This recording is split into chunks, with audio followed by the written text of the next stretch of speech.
Solution बनता है। ठीक है, यहाँ पे देखो टाइप्स ऑफ सॉल्यूशन क्या है। टाइप्स ऑफ सॉल्यूशन जो है ये 3 टाइप्स के होते हैं, टाइप्स ऑफ सॉल्यूशंस।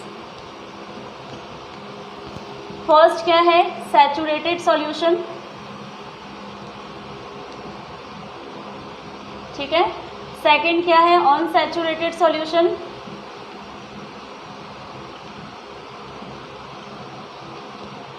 और थर्ड क्या है,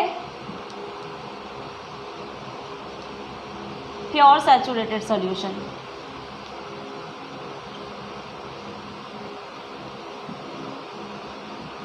ठीक है, सबसे पहले मैं आपको सैचुरेटेड सॉल्यूशन के बारे में बताऊंगी। सॉल्यूशन तो आपको क्लियर है क्या है, जैसे कि मान लो वाटर है। ठीक है, ये माना कि हमने इसमें वाटर लिया है। ठीक है, इस वाटर में हम शुगर या सॉल्ट जो भी है, हम उसको क्या कर रहे हैं, एक स्पून डाल के हम उसको घोलते जा रहे हैं। ठीक है, जब तक ये घुल रहा है इसमें, तब तक ये क्या है, अनसैचुरेटेड सॉल्यूशन है। ठीक है, जब तक इस सॉल्वेंट में सॉल्यूट जो है वो मिक्स किया जा रहा है, उसको घोला जा सक रहा है, तो वो सॉल्यूशन जो होगा वो अनसैचुरेटेड सॉल्यूशन होगा। क्लियर है। और सैचुरेटेड सॉल्यूशन क्या होगा, जब इसका कंसंट्रेशन, जो सॉल्यूट का कंसंट्रेशन जो है वो ज़्यादा हो जाएगा और उसमें और जो भी हम सॉल्यूट मिक्स करें वो मिक्स होने के कैपेबल नहीं रहेगा, तो वैसा सॉल्यूशन जो है वो सैचुरेटेड सॉल्यूशन होगा। ठीक है, सैचुरेटेड सॉल्यूशन क्या है, जिसमें मान लो ये वाटर है, इसमें हम लोग शुगर मिला रहे हैं, जब तक हम उसको मिला पा रहे हैं शुगर, तब तक वो अनसैचुरेटेड सॉल्यूशन है। जैसे ही उसमें चीनी घुलना, शुगर घुलना बंद कर देगा, तो वो सॉल्यूशन जो है वो अनसैचुरेटेड है। ठीक है, ठीक है। प्योर सॉल्यूशन क्या है, प्योर सैचुरेटेड सॉल्यूशन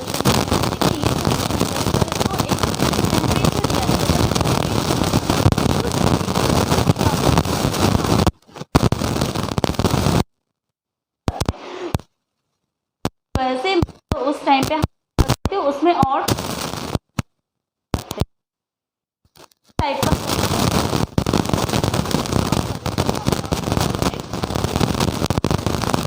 तो ये तो अब हमारा जो है इसकी कंसंट्रेशन, इसमें कुछ न्यूमेरिकल्स भी हैं आपके। ठीक है, इस न्यूमेरिकल में आपको क्योंकि अभी जो सॉल्यूशन मैंने बताया उसी में ही क्या होता है कि मास निकालने के लिए आता है, मास ऑफ सॉल्वेंट या मास ऑफ सॉल्यूशन। तो इसके क्वेश्चन जो हैं वो आपके न्यूमेरिकल्स में आते हैं। तो कंसंट्रेशन ऑफ सॉल्यूशन क्या है, देखो कंसंट्रेशन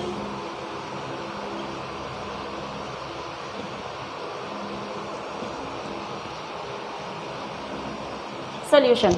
ठीक है, तो ये जो है इसके मान लो जैसे हम निकाल रहे हैं mass by mass percentage, mass by mass percentage of a solution. ठीक है, तो इसका फॉर्मूला क्या हो जाएगा, mass of solute upon mass of solution multiply 100। ठीक है, जब भी हम किसी का परसेंटेज निकालते हैं तो क्या करते हैं, हमें 100 से मल्टीप्लाई करना पड़ता है। क्लियर है, मैथ्स में तो आप लोग ये करते ही हो। तो किसी भी सॉल्यूशन का जब कंसंट्रेशन जब हम निकालना होता है उसमें, जैसे अगर हमें मास से मास परसेंटेज निकालना है सॉल्यूशन का, ठीक है, मास से हमें मास परसेंटेज निकालना है अगर सॉल्यूशन का, तो आपका क्या फॉर्मूला रहेगा, mass of solute upon mass of solution multiply 100। ठीक है, अब इसमें जो है आपको क्वेश्चन जो गिवन रहेगा, इसमें आपको सॉल्यूशन का मास दिया हुआ रहेगा, सॉल्यूट का भी मास दिया हुआ रहेगा। अगर मान लो आपको सॉल्वेंट का दिया हुआ रहता है तो आप वहाँ पे सॉल्यूट का मास निकाल सकते हो, क्योंकि आपको पता है कि जो सॉल्यूशन है वो सॉल्यूट और सॉल्वेंट दोनों से मिलके बनता है। ठीक है, तो अगर सॉल्यूशन में से अगर सॉल्वेंट को माइनस कर देंगे तो हमें सॉल्यूट का मास निकल जाएगा। ठीक है, फिर उसको क्या करना है, आपको 100 से मल्टीप्लाई कर देना, तो आपका आंसर जो है वो, इसको सॉल्व करने के बाद इसका आंसर आपका निकल जाएगा। ठीक है, देखो कि अगर मान लो कि जो इसका यूनिट है, ठीक है। अगर मान लो ये ग्राम में दिया हुआ है, ये आपको किलोग्राम में दिया हुआ है, तो आपको क्या करना पड़ेगा, इसको कन्वर्ट करना पड़ेगा, मीन्स कि सेम यूनिट में रखना पड़ेगा। या तो इसको ग्राम, इसको ये ग्राम में है तो इसको ग्राम में करो, या अगर मान लो ये केजी में है तो आप इसको केजी में करो। मीन्स कि यूनिट जो है आपको क्या करना है, सेम करना है। अगर सेम रहता है तो कोई बात नहीं है, डजेंट मैटर। बट अगर आपका अगर नहीं रहता है यूनिट सेम, तो आपको वहाँ पे यूनिट को सेम करना पड़ेगा, ठीक है। ये तो mass by mass percentage of solution था। नेक्स्ट है mass by volume percentage of solution. Mass by volume percentage of solution, ठीक है। तो यहाँ पे भी आपको क्या करना है, यहाँ पे भी आपका अगर आपको यहाँ पे वॉल्यूम परसेंटेज निकालना है सॉल्यूशन का, तो इसका भी फॉर्मूला आपका रहेगा mass of solute upon volume of solution, ठीक है।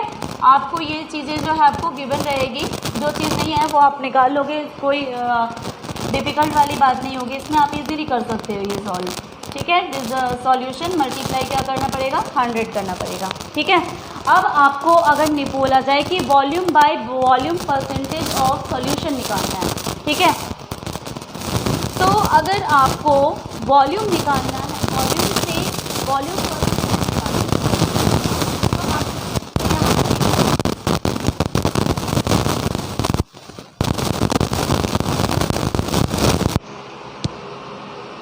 Volume by volume percentage of solution, ठीक है। तो इसका फॉर्मूला क्या हो जाएगा, volume of solute upon volume of solution multiply 100, ठीक है। तो यहाँ पे इसका फॉर्मूला क्या रह जाएगा, अगर वॉल्यूम से वॉल्यूम परसेंटेज निकालना हो सॉल्यूशन का, तो उस जगह पे ये फॉर्मूला लगेगा, ठीक है। Volume of solute upon volume of solution multiply 100, ठीक है। तो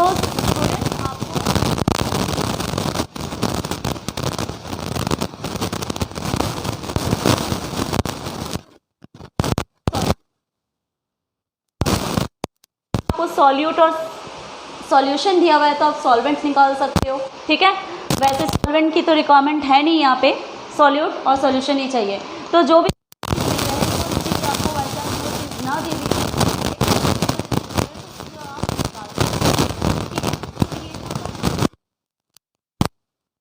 न्यूमेरिकल्स जो है आपके पेपर में आ सकते हैं, ठीक है। तो इसकी तैयारी जो है आप लोग अच्छे से कर लेना, क्योंकि इस चैप्टर में आपके बस यही न्यूमेरिकल है, इससे ज़्यादा और इससे हटके और कोई भी टॉपिक नहीं है इसमें, ठीक है, न्यूमेरिकल में। नेक्स्ट है आपका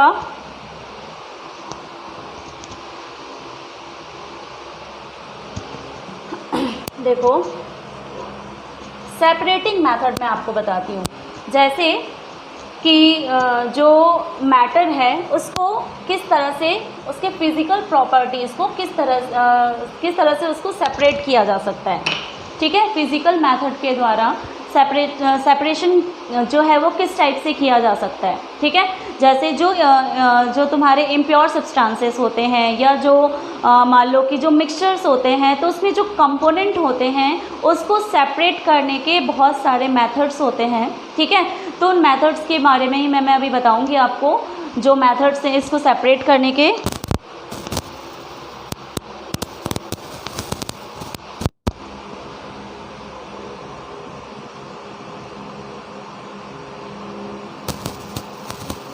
Separating methods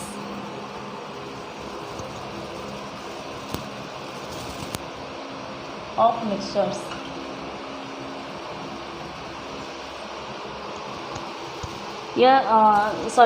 Separating methods of components of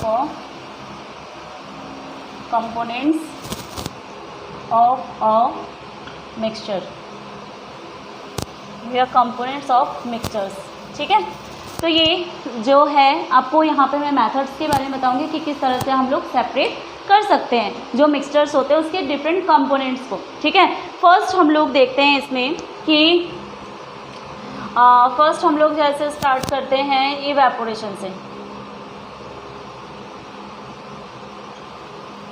नहीं इवेपोरेशन हम बाद में करेंगे, पहले इजी वाला हम करते हैं, देन ये इवेपोरेशन थोड़ा दूसरे तरीके से मैं आपको बताऊंगी। तो यहाँ पे फर्स्ट जैसे हम लोग कर लेते हैं सेपरेशन ऑफ मैग्नेटिक मटेरियल, ठीक है, सेपरेशन ऑफ मैग्नेटिक मटेरियल, ठीक है। मान लो कि कोई ऐसा मिक्सचर है जिसमें मैग्नेटिक मटेरियल्स जो है वो साथ में मिक्स है, ठीक है। तो ऐसे में हम मैग्नेटिक मटेरियल्स को कैसे सेपरेट कर सकते हैं, जैसे कि आपको पता है कि जो मैग्नेट है वो मैग्नेटिक मटेरियल्स को क्या कर सकता है, वो अपनी ओर अट्रैक्ट करता है, ठीक है। जो मैग्नेटिक मटेरियल्स होते हैं उसको मैग्नेट जो है वो अपनी ओर अट्रैक्ट करता है। तो कोई भी ऐसा मिक्सचर जिसमें मैग्नेटिक मटेरियल अगर मिक्स हो तो उसको सेपरेट करने के लिए हम मैग्नेट जो है वो यूज़ कर सकते हैं, ठीक है। जैसे कि मान लो फॉर एग्ज़ाम्पल में जैसे जो मेटल्स होते हैं ना, जो मैग्नेटिक मटेरियल वाले, जो मेटल्स तो सारे मैग्नेटिक मटेरियल नहीं है, लेकिन जो मैग्नेटिक मटेरियल वाले जो मेटल हैं उसको हम लोग उसको सेपरेट करने के लिए, उसके ओर्स को अलग करने के लिए क्या मैग्नेटिक सेपरेशन मेथड जो है वो यूज़ किया जाता है, ठीक है। जैसे कि मान लो कि ये कोई एक, मान लो कि यहाँ पे बहुत सारे एक मिक्सचर है, ठीक है। इस मिक्सचर में मान लो कि मैग्नेटिक मटेरियल भी है और नॉन मैग्नेटिक मटेरियल भी है, ठीक है। तो जो मैग्नेटिक मटेरियल होगा वो उसको मैग्नेट जो है वो अपनी ओर अट्रैक्ट कर लेगा, और जो नॉन मैग्नेटिक मटेरियल है वो क्या होगा, वो इसी जगह पे रह जाएगा। तो इस तरह से जो मैग्नेटिक मटेरियल होगा वो नॉन मैग्नेटिक मटेरियल से सेपरेट हो जाएगा, वो अलग हो जाएगा, ठीक है। तो ये था एक पहला मेथड। दूसरा क्या है, दूसरा मैं आपको बताती हूँ, जैसे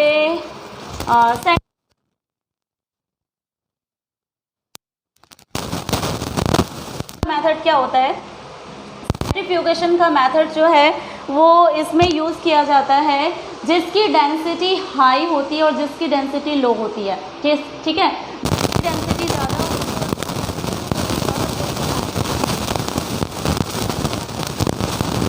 जो सब्सटेंसेस हैं उसमें जिसकी डेंसिटी कम होगी और जिसकी डेंसिटी ज़्यादा होगी यूज़ किया जाता है। फॉर एग्ज़ाम्पल जैसे क्रीम को मिल्क से सेपरेट करने के लिए, ठीक है।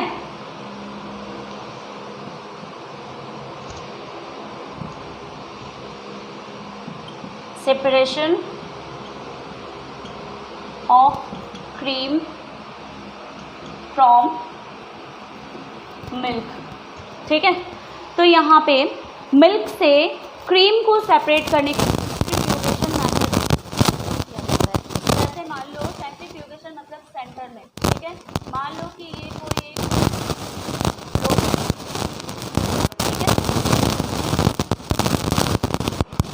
हैंड लगे होते हैं और ये क्या करता है, इस तरह से ये घूमता है, ठीक है। ये इस साइड से इस तरह से वो घूमता रहेगा। तो घूमने से क्या होगा, तो हैवियर डेंसिटी के जो कंपोनेंट होंगे बैठ जाएगा और जिसकी डेंसिटी होगी वो जो है ऊपर तैरने लगेगा, वो ऊपर टॉप लेवल पे आएगा, ठीक है। जिसकी डेंसिटी ज़्यादा होगी वो बॉटम पे आ जाएगा और जिसकी डेंसिटी कम होगी वो ऊपर आ जाएगा, टॉप लेवल पे आ जाएगा। तो ऐसे में क्या होगा कि दोनों चीज़ों को, दोनों कंपोनेंट को उस मिक्सचर से सेपरेट किया जा सकता है, ठीक है। सेंट्रीफ्यूगेशन मेथड जो है एक तरह से ब्लड, जो लेबोरेटरीज होते हैं, पैथ लैब्स होते हैं, उसमें ब्लड टेस्ट के लिए भी सेंट्रीफ्यूगेशन मेथड जो है वो यूज़ किया जाता है। जैसे कि ब्लड जो है ना, उस ब्लड में आपको पता है कि जैसे प्लाज्मा है, WBC, RBC है, तो इस तरह से इन सारी चीज़ों की सबकी डेंसिटी क्या है, अलग अलग है। तो सेंट्रीफ्यूगेशन मेथड से क्या किया जा सकता है, उसको टेस्ट किया जा सकता है, ठीक है। तो लैब में सेंट्रीफ्यूगेशन मेथड जो है वो यूज़ किया जाता है for the purpose of testing of blood, ठीक है। तो ये सेंट्रीफ्यूगेशन मेथड था। नेक्स्ट है आपका सब्लिमेशन। देखो सब्लिमेशन क्या होता है, सब्लिमेशन में जो मैटर है या मान लो कि जो मिक्सचर है, उस मिक्सचर में एक होगा नॉन वॉलेटाइल और एक कंपोनेंट जो होगा वो वॉलेटाइल कंपोनेंट होगा। दोनों कंपोनेंट क्या है, एक वॉलेटाइल कंपोनेंट है और दूसरा नॉन वॉलेटाइल कंपोनेंट है। तो जो नॉन वॉलेटाइल कंपोनेंट है ना, उसमें से वॉलेटाइल कंपोनेंट जो होगा वो क्या हो जाएगा, सब्लिमेट हो जाएगा। ठीक है, मीन्स कि वो जो एक सॉलिड मैटर है, वो सॉलिड मैटर जो होगा वो सबलाइम करेगा, मीन्स कि वो वैनिश हो जाएगा। अगर उसको टेम्परेचर मिलता है ना, उसको प्रॉपर अगर टेम्परेचर से क्या होगा, बहुत जल्दी वो सब्लिमेट करता है।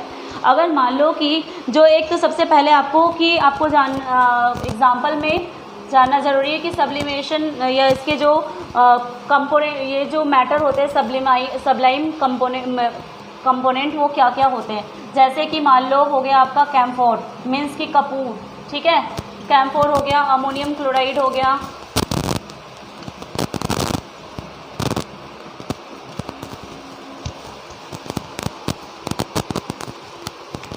ठीक है, कैम्फोर हो गया, अमोनियम क्लोराइड हो गया। अगर मान लो कि कोई भी एक ऐसा मिक्सचर जिसमें अमोनियम क्लोराइड मिक्स है या कैम्फोर के पार्टिकल्स मिक्स हैं, तो अगर दोनों को सेपरेट करना है ना, तो सेपरेट करने के लिए क्या करना पड़ेगा कि एक हम चाइना डिश लेंगे, ठीक है, और उसमें उस मिक्सचर को डालेंगे। ठीक है, उस मिक्सचर को डालेंगे और यहाँ नीचे से उसको बर्नर से क्या किया जा रहा है, उसको गर्म किया जा रहा है। ठीक है, उसको क्या किया जा रहा है, गर्म किया जा रहा है। तो गर्म करने से क्या होगा कि जो अमोनियम क्लोराइड है, मीन्स कि जो वॉलेटाइल कंपोनेंट होगा, वो नॉन वॉलेटाइल कंपोनेंट से यहाँ पे वो सॉलिड से वो गैसेस स्टेट में कन्वर्ट हो जाएगा। ठीक है, सब्लिमेशन में क्या होता है कि जो मिक्सचर है उसमें एक सॉलिड स्टेट में है। ठीक है, जो वॉलेटाइल कंपोनेंट है वो भी सॉलिड स्टेट में है। तो ऐसे में जो वॉलेटाइल कंपोनेंट होगा उसको टेम्परेचर दिया जाता है, तो वो सॉलिड स्टेट से डायरेक्ट वो गैसेस स्टेट में कन्वर्ट हो जाता है। ऐसे में क्या होता है कि कोई भी कंपोनेंट अगर सॉलिड स्टेट में है और वो अगर लिक्विड स्टेट में पहले ही कन्वर्ट होगा, देन वो गैसेस स्टेट में कन्वर्ट होगा। लेकिन जो सब्लिमेशन मेथड होता है, इसमें जो कंपोनेंट होते हैं, जो मैटर होता है, वो सॉलिड स्टेट में होता है और वो डायरेक्ट जो होगा वो गैसेस स्टेट में कन्वर्ट हो जाता है। जैसे आपने घर पे भी देखा होगा कि जो कपूर है, अगर उसको आप ऐसे ही रख देते हो तो खुले में रखोगे ना, तो वो एयर के कारण, उसको टेम्परेचर के कारण जो होगा ना, वो धीरे धीरे आपको देखना कि उसका साइज़ जो है वो छोटा होता जाता है। जो नैप्थलीन है, नैप्थलीन बॉल्स जो होते हैं, जो एक तरह से पेस्ट को मारने के, जैसे जो सर्दियों में हम लोग कपड़े रखते हैं, तो जब सर्दी ख़त्म हो जाती है तो उसको धो के साफ़ करके जब उसको रखा जाता है तो उसको नैप्थलीन बॉल्स के साथ रखा जाता है, ताकि उसमें कुछ भी इंसेक्ट जो है उस पर अटैक ना करें। ठीक है, तो इस तरह से जो इसमें नैप्थलीन में एक एग्जाम्पल लिख सकते हैं हम, नैप्थलीन। ठीक है, तो ये सब्लिमेशन मेथड होता है। क्लियर है? देखो नेक्स्ट क्या है, नेक्स्ट मैं आपको बता रही हूँ क्रोमेटोग्राफी। देखो नेक्स्ट क्या है, क्रोमेटोग्राफी।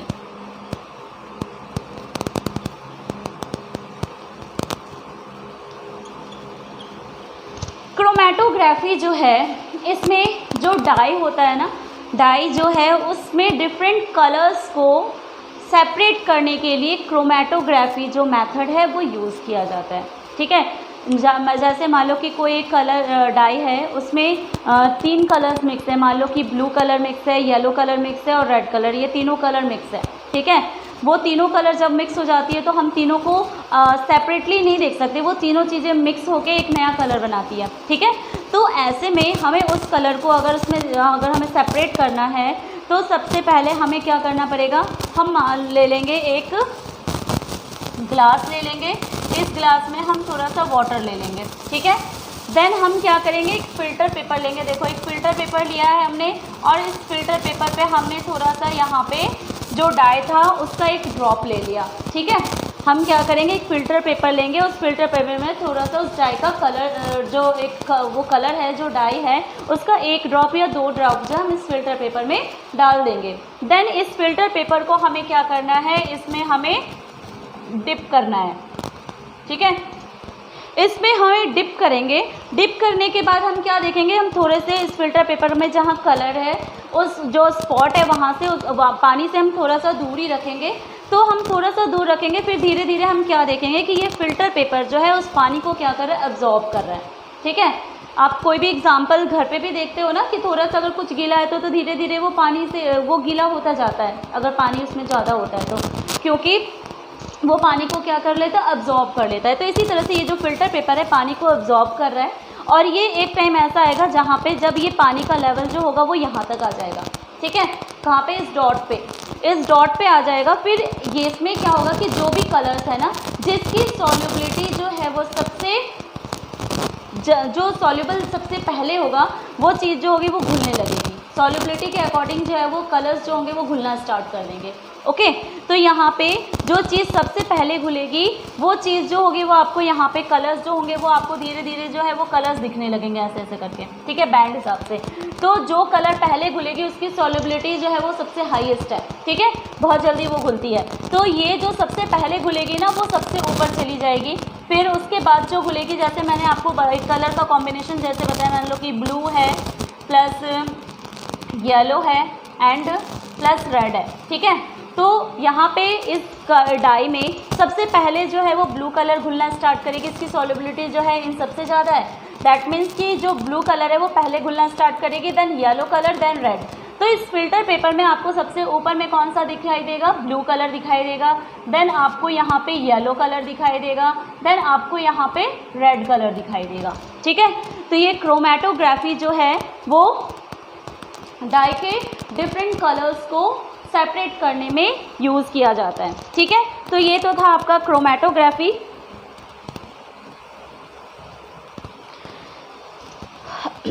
नेक्स्ट जो है देखो कि जो इमिसिबल लिक्विड्स होते हैं, इमिसिबल लिक्विड्स मतलब क्या होता है कि जो लिक्विड आपस में डिसॉल्व नहीं होते, जो आपस में घुलते नहीं है, वैसे लिक्विड्स को क्या कहते हैं, इमिसिबल लिक्विड्स, ठीक है। इमिसिबल लिक्विड्स जिसमें टू लिक्विड्स जो है वो आपस में डिसॉल्व नहीं होती है, जो आपस में घुलती नहीं है, जिसको हम सेपरेट नहीं कर सकते हैं, तो उस टाइप के लिक्विड्स को इमिसिबल लिक्विड्स कहा जाता है, ठीक है। अब टू इमिसिबल को सेपरेट करने के लिए कौन सा मेथड यूज़ किया जा सकता है, इसके लिए होता है separating funnel method. Separating funnel method, okay. जो टू इमिसिबल लिक्विड्स होते हैं, फॉर एग्जांपल मान लो जैसे यहाँ पे वाटर है प्लस ऑयल है, ठीक है, वाटर प्लस ऑयल है, क्या होता है कि वाटर और ऑयल दोनों की डेंसिटी को आप देखोगे तो ऑयल की डेंसिटी जो है वो वाटर से कम होती है, ठीक है। यहाँ पे इसकी फिजिकल प्रॉपर्टी क्या रहेगी कि दोनों की डेंसिटी होती है। वाटर की जो डेंसिटी है वो हाईएस्ट है कंपैरिजन टू ऑयल, ओके। तो क्या होगा कि ऑयल जो होगा वो वाटर के ऊपर तैरने लगता है। जैसे मान लो कि एक फनल है, सेपरेटिंग फनल मेथड है, ठीक है, यहाँ पे इस तरह से ये है। अब यहाँ पे जो है ना ये लेवल जो है वो वाटर का है, और यहाँ पे जो ये लेवल है ये किस चीज़ का है,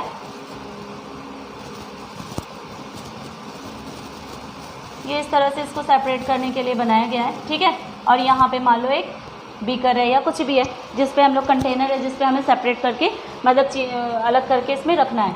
तो क्या होगा, ये स्टॉप कॉक है, जैसे इसको हम ओपन करेंगे तो जो नीचे है जिसकी डेंसिटी ज़्यादा है वो नीचे है, तो जब हम इसको ओपन करेंगे तो ये पानी जो होगा वो यहाँ से क्या होगा, निकल के इस वाले कंटेनर में आ जाएगा, ठीक है। और जो ऑयल है फिर जैसे ही वाटर का लेवल ख़त्म होगा वैसे हम इसको क्या करेंगे, यहाँ पे बंद कर देंगे, तो ऑयल जो होगा वो इसी फनल में जो सेपरेटिंग फनल जो यहाँ पे है इसी में रह जाएगा, और पानी जो होगा वो इसमें आ जाएगा।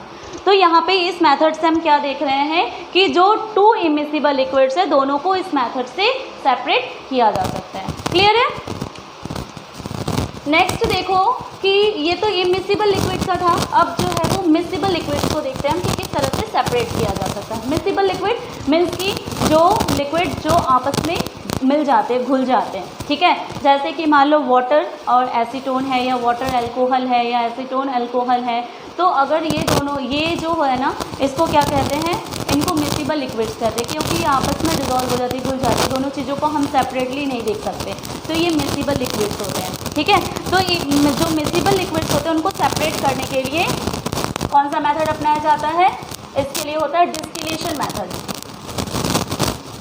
डिस्टिलेशन मेथड भी दो तरह के होते हैं, एक डिस्टिलेशन होता है और एक होता है फ्रैक्शनल डिस्टिलेशन,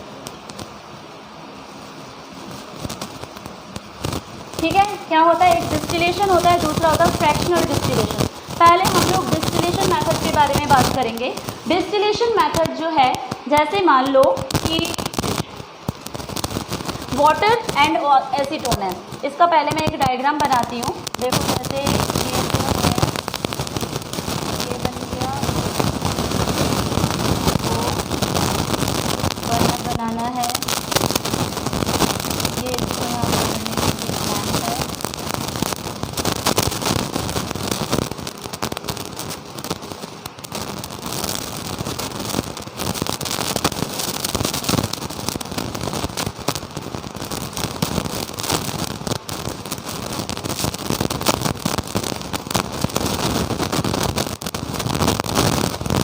ठीक है, तो ये देखो ये मैंने रफली ऐसे बनाया हुआ है, ठीक है। इसमें मान लो कि इसमें वाटर है प्लस एसीटोन है, ठीक है।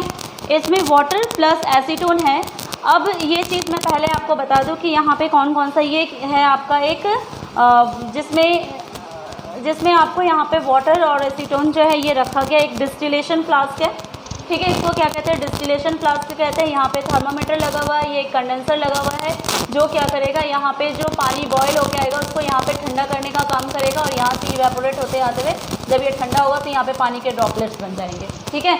देखो यहाँ वाटर और एसीटोन दोनों चीज़ें हैं। अब दोनों का जो बॉइलिंग पॉइंट है दोनों ही एक दूसरे से क्या होता है, डिफरेंट होता है। जो वाटर का बॉइलिंग पॉइंट है वो 100 डिग्री सेल्सियस होता है, ठीक है। और जो एसीटोन है इसका जो बॉइलिंग पॉइंट है वो 56 डिग्री सेल्सियस होता है, ठीक है। अब जिसका बॉइलिंग पॉइंट कम है वो क्या होगा, सबसे पहले बॉयल करना स्टार्ट कर देगा, ओके। तो यहाँ 100 डिग्री सेल्सियस वाटर का और एसीटोन का 56 डिग्री सेल्सियस है। जब इसको बर्नर को यहाँ पे जलाया जाता है तो ये जो फ्लास्क है, जो डिस्टिलेशन फ्लास्क है, वो क्या होता है, उसके अंदर वो हीट होने लगता है, और हीटिंग की वजह से वो जब गर्म होगा तो एसीटोन जो है उसका, जैसे हम देख रहे हैं कि इसका जो बॉइलिंग पॉइंट है वह कम है, जिस कारण से ये बॉयल करना स्टार्ट करेगा। और बॉयल करना स्टार्ट करेगा तो वो क्या होगा, वो यहाँ से होता है, सारी तरफ ये क्लोज है, जिस तरफ से उसको रास्ता मिलेगा उस साइड में ही ये जाएगा। तो यहाँ पे ये आएगा और ये इवेपोरेट होके आएगा, इवेपोरेट करके यहाँ पे इसके होते हुए यहाँ पे इस चीज़ को क्या करेगा, ये इस चीज़ को ठंडा कर देगा, क्योंकि एक कंडेंसर इसको ठंडा करने का काम करता है। तो ये ठंडा हो जाएगा और वैसे ही वाटर जो एसीटोन के ड्रॉपलेट्स होंगे वो यहाँ पे आके गिरेंगे, ठीक है। एसीटोन के जो ड्रॉपलेट्स होंगे जो इवेपोरेट हुआ है वो यहाँ से होते हुए आके यहाँ पे आके गिरेगा, ठीक है। तो जैसे ही एसीटोन जो है वो ख़त्म हो जाएगा, जब वाटर का लेवल आ जाएगा तो वैसे ही क्या करना है, यहाँ से हम टेम्परेचर भी मेज़र कर सकते हैं, इससे पता चल जाएगा। तो एसीटोन इवेपोरेट होकर यहाँ पे आके इस कंटेनर में आके गिरेगा, और वाटर जो होगा वो इसी में रह जाएगा, जिससे एसीटोन और वाटर दोनों चीज़ें जो है वो एक दूसरे से सेपरेट हो जाएगी। तो ये डिस्टिलेशन का मेथड था। जो फ्रैक्शनल डिस्टिलेशन मेथड है वो भी सेम ही है, बस थोड़ा बहुत इसमें डिफरेंस होता है। इसमें थोड़ा बहुत डिफरेंस क्या होता है कि इसमें एक फ्रैक्शनेटिंग कॉलम लगा हुआ होता है, ठीक है। एक फ्रैक्शनेटिंग कॉलम लगा हुआ होता है।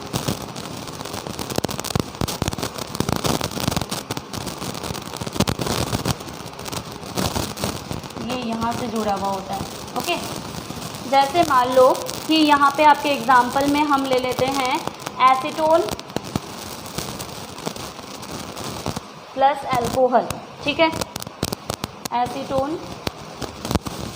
प्लस अल्कोहल ले लेते हैं। अब दोनों का बॉइलिंग पॉइंट भी मैं आपको बता देती हूँ। जैसे एसीटोन का मैंने आपको पहले बताया कि 56 डिग्री सेल्सियस है, और इसका जो अल्कोहल का है जो है वो 78 डिग्री सेल्सियस है, ठीक है। अल्कोहल का क्या है, 78 डिग्री सेल्सियस। अब देखो फ्रैक्शनल डिस्टिलेशन में जो दोनों मिसिबल लिक्विड्स होते हैं ना, दोनों ही मिसिबल लिक्विड्स के जो बॉइलिंग पॉइंट है, दोनों के बॉइलिंग पॉइंट के बीच का डिफरेंस जो है वो 25 के होना चाहिए, ठीक है। दोनों ही मिसिबल लिक्विड्स का बॉइलिंग पॉइंट का डिफरेंस जो है वो 25 के होना चाहिए, ओके, फ्रैक्शनल डिस्टिलेशन मेथड में, ठीक है। तो वैसे ये मिसिबल लिक्विड्स को सेपरेट करने के लिए फ्रैक्शनल डिस्टिलेशन मेथड जो है वो यूज़ किया जाता है, ठीक है। अब देखो एसीटोन और अल्कोहल है, वही सेम चीज़ है। ये डिस्टिलेशन फ्लास्क है जिसमें हीट होने के साथ जिसका यहाँ पे बॉइलिंग कम है वो पहले जो है वो क्या करेगा, करना स्टार्ट करेगा, देन अल्कोहल स्टार्ट करेगा क्योंकि इसकी बॉइलिंग पॉइंट जो है वो ज़्यादा है, ठीक है।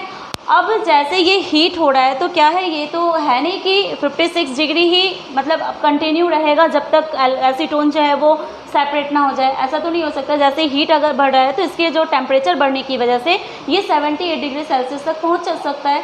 दैट मीन्स क्या, दोनों चीज़ें बॉइलिंग करना स्टार्ट कर देगी। ठीक है, तो यहाँ पे जो मेन काम है ना, यहाँ पे फ्रैक्शनेटिंग जो कॉलम है उसका मेन काम यहीं पे है। ठीक है, ये एसीटोन जो है जब 56 डिग्री सेल्सियस पे बॉयल होके वो जब ऊपर की ओर जाएगा तो वो यहाँ से उसको पास होने देगा। ठीक है, यहाँ पे छोटे छोटे स्टोन्स लाइक जैसे ही होते हैं जो उसको पास होने के लिए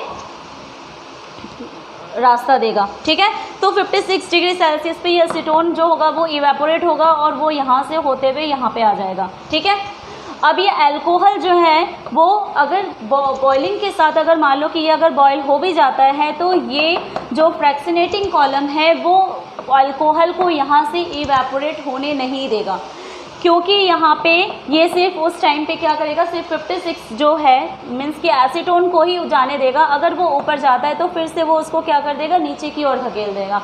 पहले एसीटोन सेपरेट होगा, देन अल्कोहल जो है जब उसका एसीटोन जब सेपरेट हो जाएगा देन अल्कोहल का स्टार्ट होगा। ठीक है, तो इस तरह से ये फ्रैक्शनल डिस्टिलेशन मेथड होता है। ठीक है, अब क्या रह गया आपका, फ्रैक्शनल डिस्टिलेशन मेथड हो गया, इसके बाद क्रोमेटोग्राफी भी हो गया, सब्लिमेशन भी हो गया आपका, इवेपोरेशन एंड क्रिस्टलाइजेशन, आपका ये दो मेथड रह गया। अब देखो इवेपोरेशन जो है ये तो आप लोग स्टार्टिंग से 5th-6th क्लास से ही पढ़ते आ रहे हो कि इवेपोरेशन क्या है। इवेपोरेशन, मान लो जस्ट सपोज कि अगर वाटर है इसमें, ठीक है, इसमें वाटर है, इसमें सॉल्ट के भी पार्टिकल्स जो है ये घुले हुए हैं। ये एक सॉल्यूशन है, सॉल्ट इन वाटर। ठीक है, ये एक सॉल्यूशन है जिसमें पानी में सॉल्ट जो है वो घुला हुआ है। ओके, तो अगर इसको अगर बॉईल किया जाए तो ये पानी जो होगा वो क्या हो जाएगा, इवेपोरेट हो जाएगा। और इवेपोरेट हो जाएगा तो इसमें जो सॉल्ट के पार्टिकल्स हैं जो वो क्या रह जाएंगे, लास्ट में वो यहाँ पे वाटर जो होगा वो सारे इवेपोरेट होगा और यहाँ पे आपको क्या मिलेगा, लास्ट में जो रेसिड्यू बचेगा वो रेसिड्यू जो है वो सिर्फ सॉल्ट के पार्टिकल्स रहेंगे, है ना। ठीक है, तो ये इवेपोरेशन होता है जिसमें लिक्विड स्टेट जो है वो गैसेस स्टेट में कन्वर्ट हो जाता है, तो वो इवेपोरेशन होता है। नेक्स्ट जो है देखो कि क्रिस्टलाइजेशन। क्रिस्टलाइजेशन देखो, ये क्रिस्टलाइजेशन क्या होता है, ये जस्ट लाइक इवेपोरेशन होता है। ठीक है, लेकिन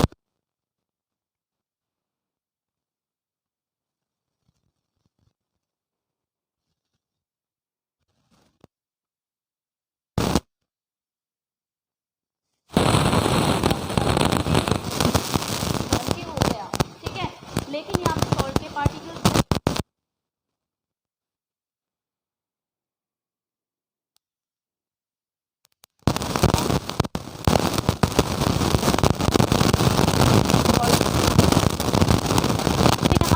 जो प्योर जो चीज़ चाहिए थी हमें वो चीज़ मिलेगी। तो इसके लिए क्रिस्टलाइजेशन मैथड को अपनाया जाता है और ये सेम प्रोसेस होता है, थोड़ा सा डिफरेंट होता है। देखो इसमें डिफरेंसेस क्या होते हैं कि वैसे ही हमें क्या करना है, इसमें एक हमने पानी लिया, इसमें क्या है, पानी सॉल्ट के पार्टिकल्स हैं या मान लो कॉपर सल्फेट है। ठीक है, कॉपर सल्फेट घुला हुआ है, कॉपर सल्फेट सोल्यूशन है या तो उसमें हमने सॉल्ट का सोल्यूशन लिया हुआ है, जो भी आप देख सकते हो, जिसमें हमें क्रिस्टल्स के रूप में जिसको लेना है। ठीक है, इसमें क्या होगा, अब सॉल्ट से ज़्यादा जो है ना शुगर के पार्टिकल्स जो होते हैं वो पानी के वेपर के साथ होता है, तो ये इसमें क्रिस्टल्स नहीं मिल पाएंगे। जो रेसिड्यू होगा वो क्या रहेगा, वो आपका रेसिड्यू के साथ उसमें जो प्योर जो भी रह जाते हैं। बट जो क्रिस्टलाइजेशन का मेथड होगा ना उसमें जो जैसे सॉल्ट के पार्टिकल्स हो गए जिसको क्रिस्टल्स के रूप में हमें लेना, क्रिस्टल उसका होता है। फिर शुगर के पार्टिकल्स होते हैं, जो शुगर है वो भी क्या होती है, वो भी क्रिस्टल्स होते हैं। जो कॉपर सल्फेट होते हैं, कॉपर सल्फेट जो है वो CuSO4 है, इसके भी अगर मान लो कि हमें इसके क्रिस्टल्स को अगर हमें ऑब्टेन करना है उसके सॉल्यूशन से, तो हमें क्या करना पड़ेगा, सबसे पहले इसको हमें बॉईल करना पड़ेगा। ठीक है, बॉईल करेंगे तो बॉईल करने के बाद इसमें जो जितना पानी का लेवल था ना उसका पानी के लेवल को हम कम कर देंगे। ठीक है, पानी के लेवल को हम क्या कर देंगे, कम कर देंगे। देन क्या करेंगे, इसको जब ये थोड़ा सा पानी का लेवल जो है वो बॉईल होते होते कम हो जाएगा, फिर हम इसको ठंडा होने के लिए छोड़ देंगे। ठीक है, पानी को ठंडा होने के लिए छोड़ देंगे तो हम क्या देखेंगे कि जो कॉपर सल्फेट था वो उसके रेसिड्यू जो बिल्कुल नीचे बैठ जाएगा और पानी जो है वो बिल्कुल क्लियर वाटर जो है वो आपको ऊपर दिखेगा।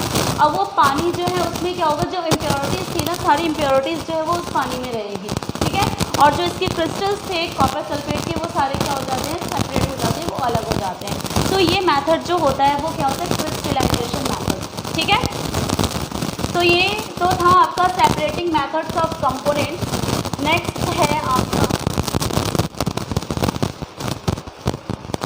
Physical change and chemical.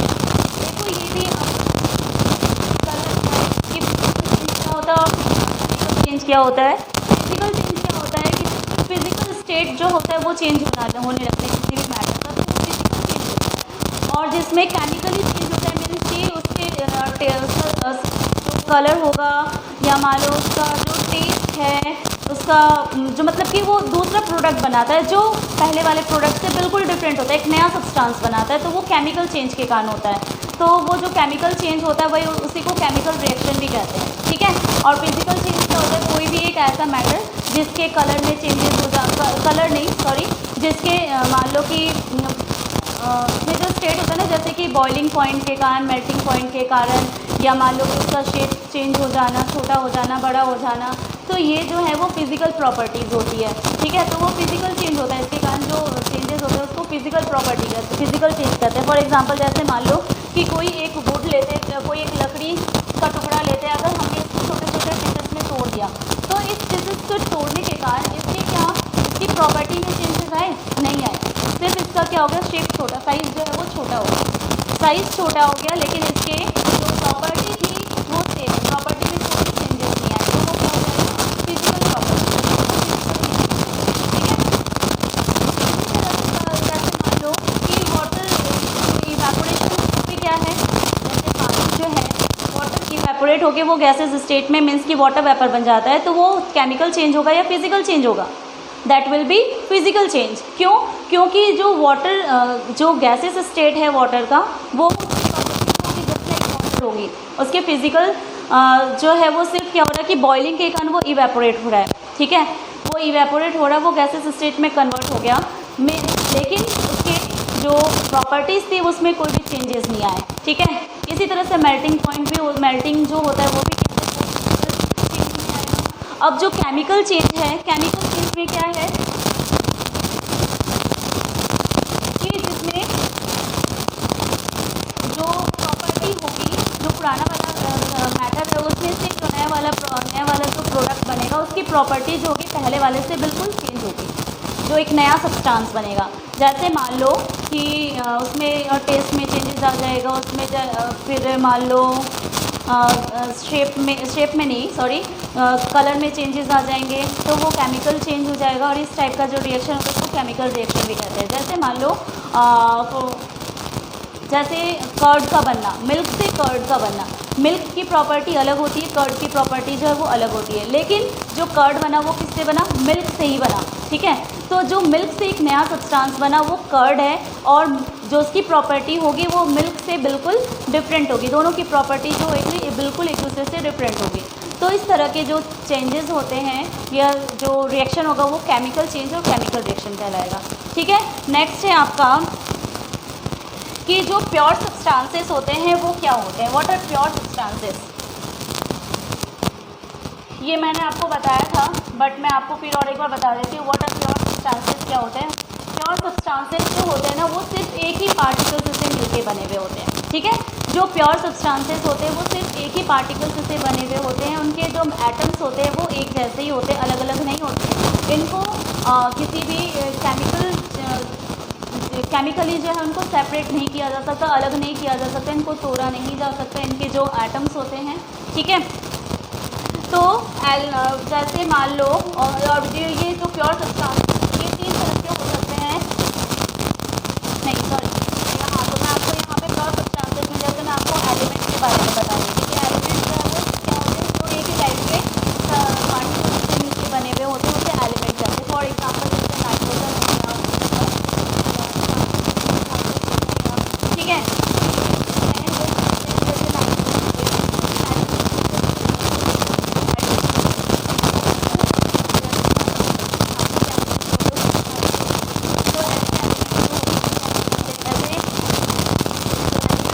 Pure substances होते हैं, ठीक है। एलिमेंट्स जो होते हैं 3 तरह के होते हैं। दूसरा होता है नॉन मेटल्स और थर्ड होता है आपका मेटलॉइड्स, ठीक है।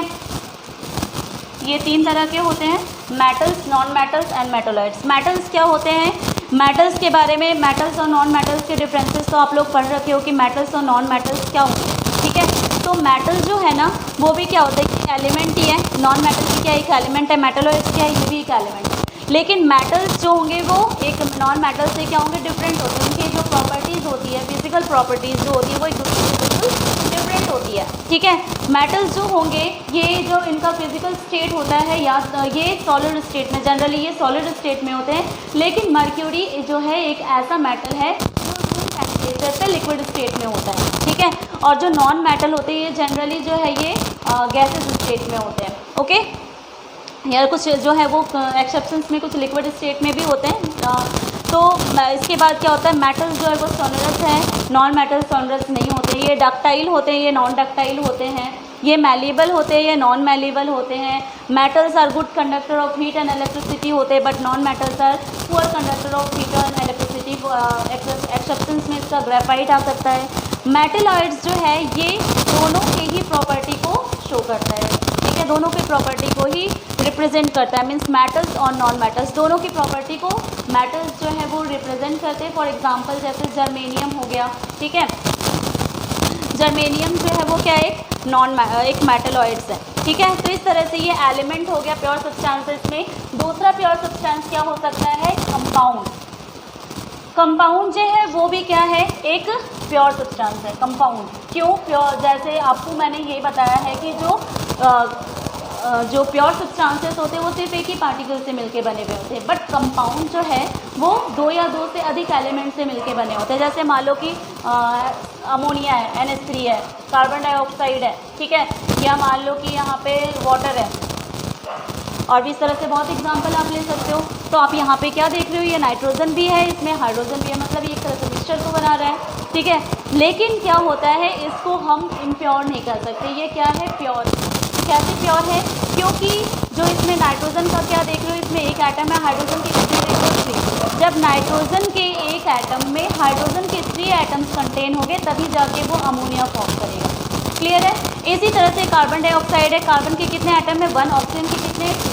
तो जैसे कार्बन और ऑक्सीजन में जब ये एटम ऑक्सीजन के साथ एटम तभी कार्बन डाइऑक्साइड होगा। अगर मान लो कि यहाँ पे CO है, मीन्स कि कार्बन मोनोऑक्साइड बना रहे हैं, यहाँ पे कार्बन डाइऑक्साइड नहीं बना रहे हैं। तो यहाँ पे आप सोच समझ पा रहे हो ना कि क्या होता है कि उनके जो कंपोनेंट्स होते हैं उनका एक फिक्स्ड रेशियो होता है, तब जाके कंपाउंड का फॉर्मेशन होता है, ठीक है। तो इस तरह से जो वाटर है, यहाँ पे ये भी देखो हाइड्रोजन के 2 मॉलिक्यूल्स होंगे और ऑक्सीजन के 1 मॉलिक्यूल होगा, तो ये वाटर को बनाएगा। इसी तरह से मान लो H2O2 रहेगा, यहाँ पे भी देख रहे हो आप हाइड्रोजन है, ऑक्सीजन है, लेकिन मॉलिक्यूल्स में यहाँ पे 2 है, यहाँ पे 1 है, यहाँ 2 है, यहाँ पे। तो ये वाटर को फॉर्म कर रहा है कि हमारा हाइड्रोजन पेरोक्साइड को बना रहा है, ठीक है। तो इस तरह से जो एक फिक्स रेशियो में होता है, जो कंपोनेंट होते हैं फिक्स रेशियो में होता है, तब जाके कंपाउंड जो है बनता है, और जिस कारण से इसको क्या कहा जाता है, एक प्योर सब्सटेंस कहा जाता है, ठीक है। तो स्टूडेंट्स ये चैप्टर जो है वो आपका कंप्लीट हो गया। तो आप लोग जो है इस चैप्टर को अच्छे से आई होप कि समझ में आ गया होगा। जिसको नहीं समझ में आया वो और एक बार इस वीडियो को रिपीट करके देखो, आपको अच्छे से समझ में आ जाएगा। और बाकी एक बार आप लोग NCERT बुक में भी पढ़ लेना, सारी चीज़ें आपको अच्छे से क्लियर हो जाएगी, ठीक है। और वीडियो में स्टार्टिंग से लेके लास्ट तक बने रहने के लिए बहुत बहुत thank you, thanks to you. And चलो नेक्स्ट वीडियो के लिए वेट करो, इसके बाद हम लोग नेक्स्ट वीडियो में मिलते हैं, ओके।